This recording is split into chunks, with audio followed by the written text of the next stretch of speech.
بسم الله الرحمن الرحيم.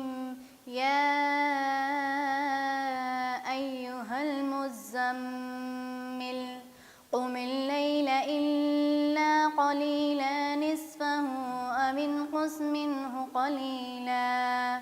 أو زد عليه ورتل القرآن ترتيلا إنا سنلقي عليك قولا ثقيلا إن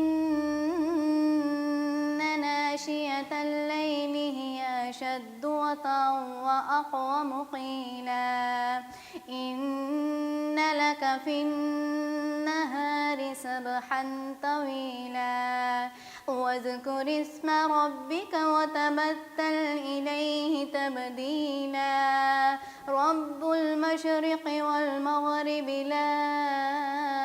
إله إلا هو فاتخذه وكيلا واصبر على ما يقولون واهجرهم هجرا جميلا وذرني والمكذبين أولي النعمة ومهلهم قليلا